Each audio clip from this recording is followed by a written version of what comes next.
Nirereklamo po si Obet po, bayaw ko po ay Roberto po yun eh. Okay, si Obet. So, bayaw ninyo, bakit nyo nakaaway? Kasi po yung may puno po akong tanim, santol po, tsaka kainito, star apple. Maliit pa po yun, ganun pa lang kalaki. Eh, alaga ko na po, halos ako na yung nagtanim. Ngayon, ganito na po kataba yun. Kasa, kung 48 na po ako ngayon, siguro 41 years na po yun. Talaga? Dahil grade 1 ako eh. Oo. At saka, Grade 1 pa lang ako, tanda-tanda ako, hindi ko pwedeng kalimutan po yun dahil ako mismo nagtanim nun is. Ngayon, naging bayaw ko siya, yung Obet, Roberto. Ang kinasasama ng loob ko dahil nga pinutol niya talaga yung puno na hindi man lang nagpaalam at saka itinapat niya na wala talaga ako doon sa bahay.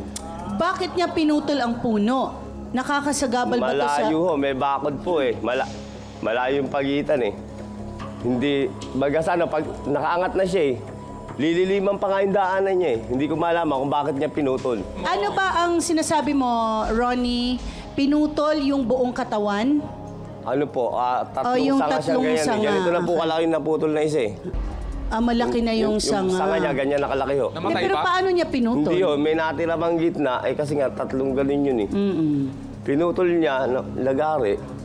Nilagari Okay. niya. Tapos yung santol sa tabi ng bahay.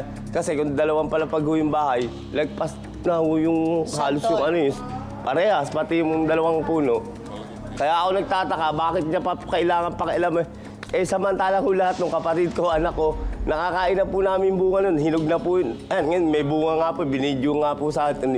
Pinatulong nga yung binidyo. Kung baga, kasama nyo nang tumanda at yung mga anak pag-edad ninyo. ko, natitikman na namin lahat ng Napapakinabangan. Malalaki po yung bunga niya eh. Oo, at nakakain nyo. Sige, panoorin natin ito. Turo mo yung pinutol.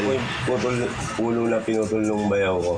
Na dapat hanggang saan? Hanggang saan bang Diretso yan, hindi na diretso papasok lang? Sa bahay niya eh. Tapos, asan yung bahay niya? Dito. Papasok. So, ang layo. Pupunta pa rin.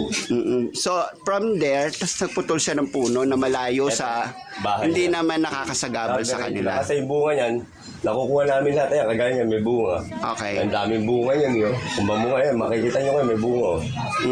So, ngayon ba, nung naputol, hindi na nagbubunga? Eh, wala na sir, putol na. Yung kabila lang ang bumubunga. Eh ito, binibigay sa amin lahat yung kababata ko na kung paano yung bunga. At yan, hindi naman kanya. Hindi kanya, oh.